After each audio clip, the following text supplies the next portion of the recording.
Hey everybody, and welcome back to the channel. Today I'm going to be cleaning up a little bit of my tanks today, but I'm going to specifically talk about my 40-gallon tank that I have and the whole process that I kind of go into with that, as well as some just simple tips that I didn't receive when I first started my aquariums, but things that I think really helped me along the way with my fish keeping. So, thanks for watching, guys, and here we go. Okay, so let's talk about the chemicals I'm going to use in my tank.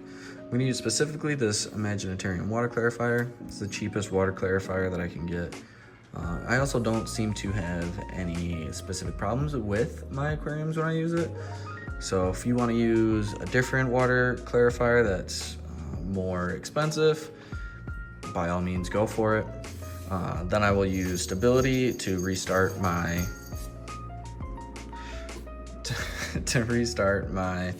biological media.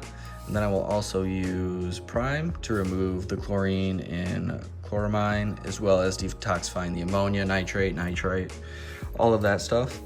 And then I'm going to use flourish, so that way I can make sure that my plants are getting the right nutrients that they need, and then make sure that none of my plants are stressed out by the water change as well. So I'm going to add some of the stress and enzyme, and then just some water conditioner as well, so that way I know that everything in here is actually detoxified.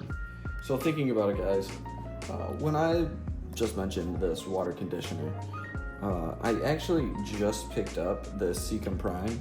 I've actually been using the stability for a while now because I really like the biological startup that it really has in it. The beneficial bacteria in this I prefer over just your generic one that you'd get at like a Petco or PetSmart or any of your other local fish shops. I prefer the Seacom. Not sponsored by them or anything, just wanted to mention that I prefer this brand. I just picked this up to try it. I still got quite a few drops left in this Imaginitarium. So I'm gonna finish this out, and then I'm gonna start using the prime on this tank as well as my other ones. I just started using the prime and the stability in conjunction in the saltwater tank. When I get that tank all fully set up, I'll actually talk about the whole process with starting that one, and when I fully get it set up, hopefully we'll be able to discuss about how I started that as well. All right, so let's talk about draining your tank, guys. So I got myself a Aquarium draining siphon. I cut a hole in a Home Depot bucket lid, and then I just funneled the siphon right through the hole, so that way I don't have to worry about any of the water splashing or anything. I know it's kind of secure in here, so if I go to pull this, I know it won't fully come out of the actual, oh, there goes one of the bottles, out of the bucket itself. And to start these siphons, I've seen a lot of people, they usually start them by doing like this sort of method is how they usually start them. I could never seem to figure that one out.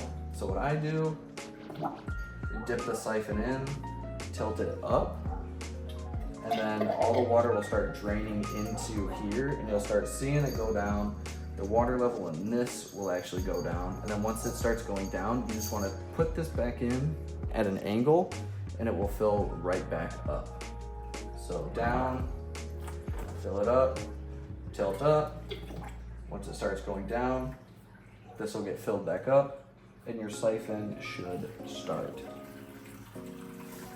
And then once you do that, like I said, I usually drain about 5 gallons out of this tank. I don't want to go too heavy on the draining. Currently in my tank, I don't see any hard water lines or really any algae to speak of. I'm currently using a fluval canister filter to drain or to filter the tank, and I find a I'm kind of like a fanboy now of these specific filters. Okay guys, so we just fast forwarded here a little bit. So I can see that my bucket is about full. So now what I'm gonna do, I'm gonna take the siphon and I'm just gonna let all the water drain directly out of this. There'll be a little bit left in there. Just go ahead and pour that back into the tank. Won't hurt anything, won't harm anything, should be good. And now we will go and we will dump the water for the filling of the tank. I don't have an auto water top off or anything to actually fill this tank. So my best thing is to fill the bucket and then I pour my chemicals directly into the spout. But I'll show you guys that once we actually get to that point in the video. Okay, and now let's talk about actually filling your tank back up. So me specifically, I like to add my chemicals directly into the tank. Now, by preference, if you want to add them into your bucket and mix them in there, you can do that. Or, like I said, you can just add it right into your outflow of your canister filter, and then that'll actually spread the chemicals around. It'll go down, it'll go into your inflow into your filter, and then mix in there as well. So I prefer to add it directly into the tank. Now, your bucket will be just a little heavy when you go do this, so just be careful not to spill anything, because that's always the worst, is the actual spilling.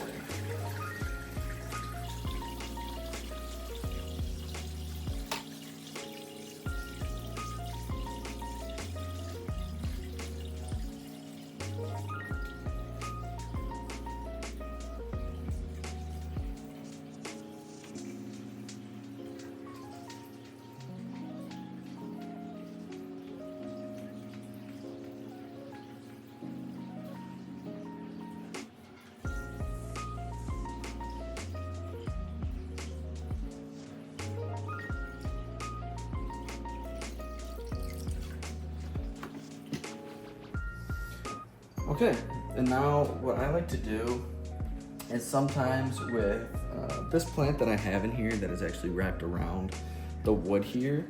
Let me actually get you guys a little closer.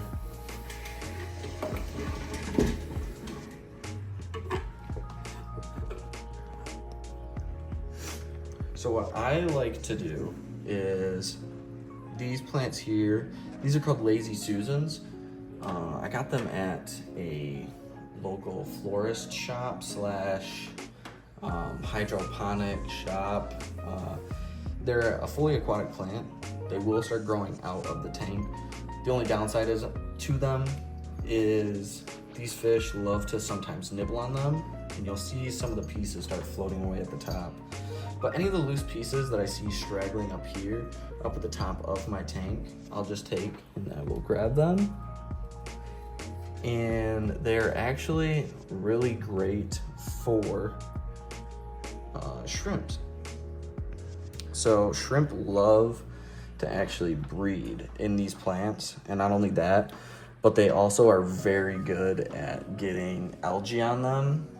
As you can see, there's quite a few pieces on here that actually have algae. So I'll take and throw those in my shrimp tank, and it'll actually help with the breeding of the shrimp as well. Okay, so now we are at the part where we are going to add the chemicals. So I'm going to take some Seek and Flourish. I'm going to just kind of stir it up a little bit at the bottom. I don't want to shake it, because if I shake it, for some reason it has a problem with pouring and it'll get all over your bottle. I don't like fully dousing this tank. However, I will give it a nice little bit. So what I'll do is, again, right into the outflow. I usually give it about that much. I don't want to go too heavy with the chemicals in this, because again, this is a planted aquarium. The fish are in here. They should be fine with the chemicals that I'm putting in, but it's better to be safe than to be sorry. So let's not go too overboard with your chemicals. So now I'm gonna take this water concentrate. This one is like I said, just concentrated. Specifically for this one, it's 2 drops per gallon. So this is a 40-gallon tank. I like to only add specifically the amount that I removed from the tank. Some people like to do the whole tank, so that way they're conditioning the whole tank, but then you're getting into the point of, okay, so when I remove the water, I have still all the water concentrate for the rest of the 35 gallons, so I don't want to go too overboard on the chemicals. So we'll go 1, 2, 3, 4, 5, 6, 7, 8, 9, 10. Okay, so then that should be the gallons that I removed. So every 2 drops are, I just realized I went a little heavy this time, so I did 10 this time. So don't be like me. Actually count correctly. You only want to put 5 in for the 5 gallons that you removed.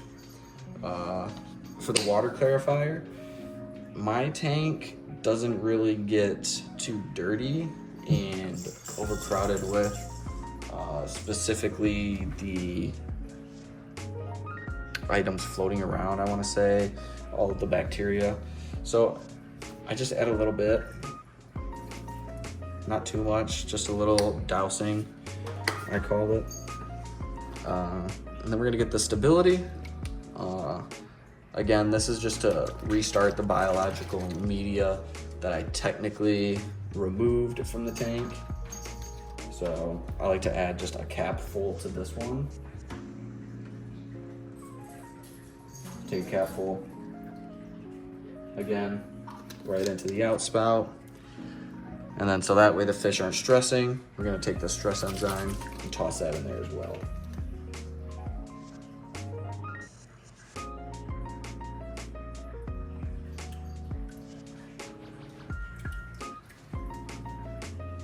And then specifically for this one, this is by API. I like to only add in about 5 milliliters. It's the top one, or the second from the top.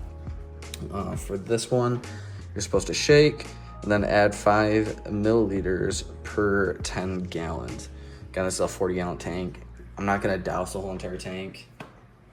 The less chemicals, the better it is for the tank. So we're back over here in the fish room. I dropped the plants specifically in here. Now this is one of the shrimp tanks. I find that, again, these plants grow the best in the shrimp tank. They're not gonna get nibbled on too heavily by the shrimp in here.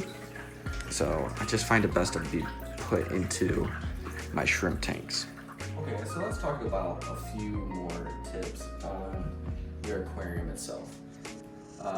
When you're at the fish store, I like to get actual live plants and not plastic plants. The benefit to having real plants is plants like this, like the pothos. This one is very great at sucking out all of the bad nutrients that will be generated by all of these fish. The more plants that you have in here, the better. The plastic plants can have the opportunity to grab a hold of these long-finned fish here. And if they grab onto there, they can snag, rip their fins.